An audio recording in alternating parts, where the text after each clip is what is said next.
see Jonathan Greenblatt last night from the ADL talk about anti-Semitism in the world, racism, discrimination, how that all fits together. It was a really important presentation, and I hope you have a chance to watch it. But for this morning, we are not talking about that. We are talking about Shlach Lecha, which is the portion where the spies are sent into the land. And let me just review for a second what happens before talking about a couple aspects of the story. We are in the book of Numbers, Bamidbar, and we're going to be talking around chapters 14, 15, 13, 14, 15. So you can leaf through and find that as I recap the story, which is that Moses chooses the heads of all the tribes. In Deuteronomy, he says it was at their insistence in order to go into the land of Israel and spy out the land. And they go and they spy out the land, and they come back, and of the 12, only 2 of them, Yehoshua, Joshua, and Caleb, Caleb ben Nun, Yehoshua ben Nun, I'm sorry, and Caleb, say, yes, we can conquer the land. The other 10 leaders of the various tribes say, no, we were like grasshoppers. They were like Anakim. They were like giants. They saw us as grasshoppers. We seemed like grasshoppers to ourselves. And a great wailing and crying breaks out among the people because they feel as though this is an impossible task and there's nothing they can do. The first part of this that I want to talk about before I get to a particularly interesting aspect of this story that is not very often noticed, the first part I want to talk about is why the spies reacted as they did and why Caleb and Yehoshua act differently. So there are many explanations for this, as you might imagine, but it seems as though the mentality of powerlessness that has afflicted the Jews as a result of the conditioning in Egypt, is very difficult to throw off. When you've been a slave for a long time, your parents, grandparents, great-grandparents have been slaves, and then you are told, now go conquer this land. Your first reaction, judging from the Meraglim, from the spies, is it is beyond my capacity. I can't do it. The people there live as free people and are warriors. I'm not a fighter. I don't know how to pull this off. And so I cower from the responsibility and the daring and the skill that it would take to conquer a land when I've never done that. Caleb and Yehoshua have the souls of free men. They have the ability not only to have faith in God's promise, but also to believe in themselves that they can be part of a force that will, in fact, conquer the land of Israel. And that necessity of breeding free human beings is why, of course, the Jews wander in the desert for 40 years. Because until they are ready to take on the responsibilities of freedom, it can't be thrust upon them. One of the discoveries that we made in the course of the 20th and 21st centuries is that to liberate a country is not necessarily to give it the culture of free people. When they've been subjugated for a long time, to rule themselves in freedom is a skill that takes a lot of acquiring and a lot of time and a lot of training, and it can't be done overnight. And all that wandering in the desert has not yet succeeded in showing the Israelites what it is to be free. There is more to it, of course, than this. The one thing that I will mention is the Kli Yakar, who was a commentator born around 1550, and is often printed in Bibles with commentators on the side, one of the best known of the biblical commentators. The Kli Yakar says that the mistake that they made when they sent the spies into the land was they didn't bring a woman, because a woman would have taught them how to love the land because of a female's capacity to love. And that's a fascinating comment to be made in the 1500s. First of all, makes me wonder who the Kli Yakar was married to. But also, it does let us know that the thing that we sometimes think of as weakening cultures, diversity, the other, can be strengthening because we can learn from one another. And here he was saying, had they been able to have a woman with them who thought differently and approached things differently, they would have learned and been able to see things differently. It also reminds me, by the way, this is very parenthetical.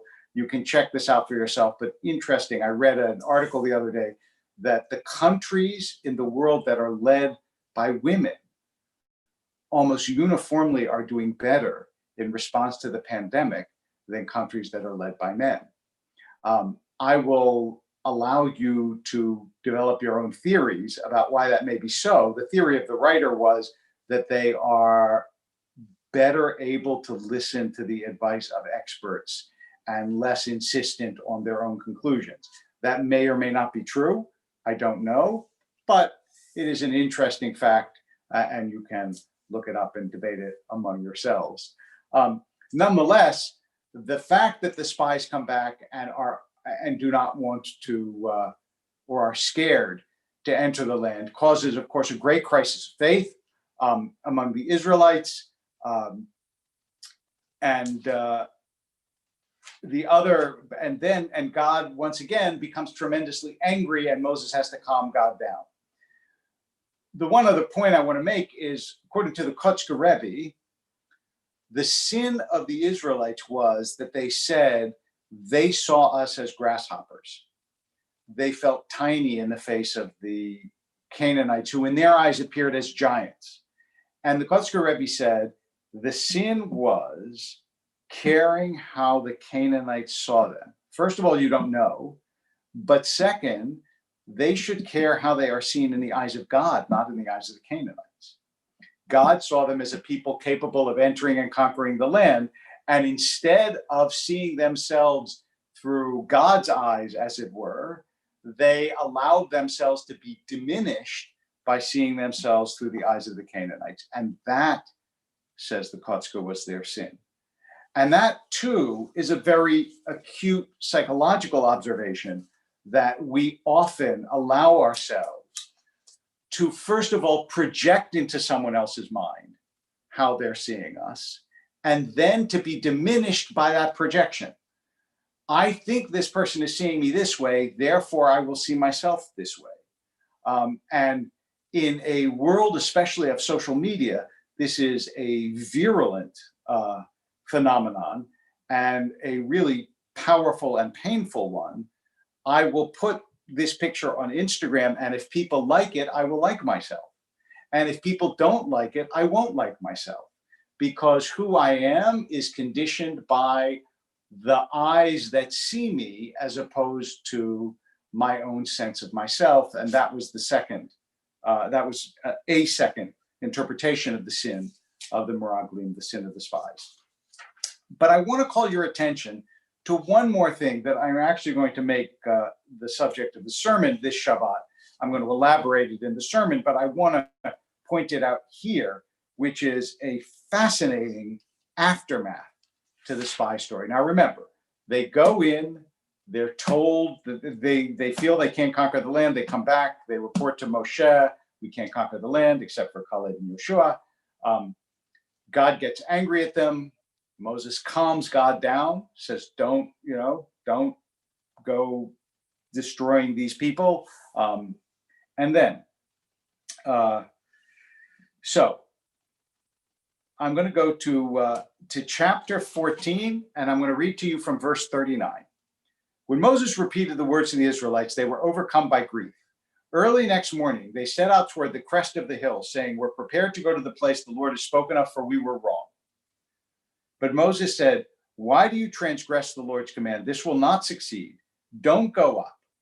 You will be routed by your enemies, for the Lord is not in your midst." They're ready now to go and fight because they think that's what God wants. And he says, no, God doesn't want you to immediately go and fight. You're not ready. The Amalekites and the Canaanites will be there to face you, and you'll fall by the sword, since you've turned from following the Lord, and the Lord won't be with you. God's not there now. Now is not the time to fight. I'll tell you the time to fight. What happens? Verse 44. Yet defiantly they marched toward the crest of the hill country, though neither the Lord's ark of the covenant nor Moses stirred from the camp. In other words, the ark, which always went with them when they fought, did not go. Moshe, the leader of the people, did not go, but they ran out to fight. And the Amalekites and the Canaanites who dwelt in that country came down and dealt them a shattering blow at Hormah. Now, why did the Israelites go right after the spy debacle and try to fight a war by themselves that they would lose? I think that here part of the sin, and I'm not quite sure the best English word to capture this. Part of it is a sort of reactivity, a mistaken reflex, an overreaction to what has just happened. That is, they felt the shame of their own cowardice because God, remember, has just worked these remarkable miracles, has brought them through the desert with a pillar of cloud by day and fire by night, has fed them manna, has enabled them miraculously to survive, has helped them with an earlier battle with the Amalekites. They have gone through all of this, and when they go into the land, they're still scared. And when someone points out to them, that is Moses, you're cowards, essentially. God has promised you all this, and you're still scared. They do what people who have no center often do, which is instead of taking in the lesson and understanding it and being able to deal with what it is that they're learning, they way overreact because now the stimulus is otherwise. You know, it's like, as I said before, it's now you don't have thousands of people approving of your picture. Now you have thousands of people disapproving of your picture. And yesterday you thought you were great because you were killing it on Instagram. And today you're worth nothing because people don't like your picture. And the spies react or the Israelites in some ways the same way. We thought we were nothing because the Canaanites looked at us as grasshoppers, but now we realize that we're children of God and nobody can beat us. And so they go to fight this battle out of an absurd overreaction on the other side that just lets us know that the same personality deformation that led to the original crisis is still there. That the reflex of emptiness inside endures.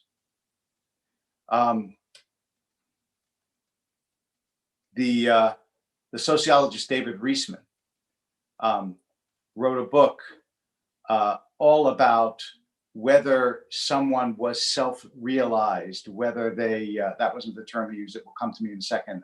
I don't know why I lost it. I had it a second ago. But inner directed or outer directed. That is someone able to see themselves as they in fact are? um, inner directed, or are they always taking their cues from the way other people see them? And here the Israelites are clearly incapable of taking their cues from who they are, which is how God sees them, who they are, or at least who they should be. And instead, they take their cues from external sources. That is, from their sense of public shame that they came back in a cowardly manner, and before that, from the gaze of the Canaanites. As a result, they lurch from disaster to disaster. They go from the Canaanite expedition to the massacre at Hormah. And there's a really powerful lesson in all this, because what God is trying over and over and over to do, and what Moses tries to do, and this will continue throughout the book of Bamidbar, throughout the book of Numbers, with, as we saw before, with the meat eating and the quail and the rebellion of Korach that is coming up, is for them to stand as they are and not constantly be pulled. When at times the mob is swayed, wrote Frost, to carry praise or blame too far, we may choose something like a star to stay our minds on and be stayed. In other words, you have to choose a mark beyond human society to get a better sense of who we are and where we are. Right now, in the midst of this virus, I think it's probably very hard to get a fix on who we are and where we are, because we can't take an outside view of ourselves. We can't get some distance from the situation that we're in to see ourselves the way God would see us, a sort of eagle's eye view.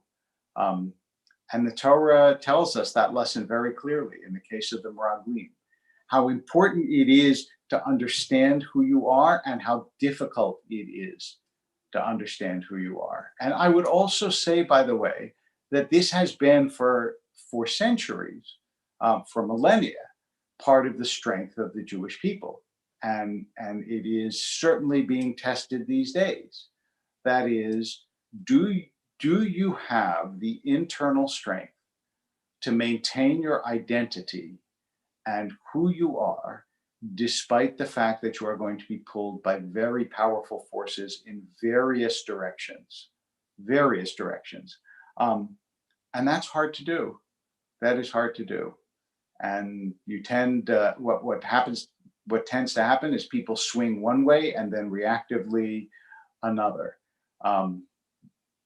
It is only those who have tremendous strength, the Calebs and the Yehoshuas of each generation, that are able to see things clearly and maintain a steady course. But it's not easy. It is not easy. So that is our lesson today from Shlach Lecha. I hope that you found it useful and interesting and helpful. And I look forward to seeing you on Shabbat morning, when I will be speaking more about this and in a somewhat different way, but on the same general theme.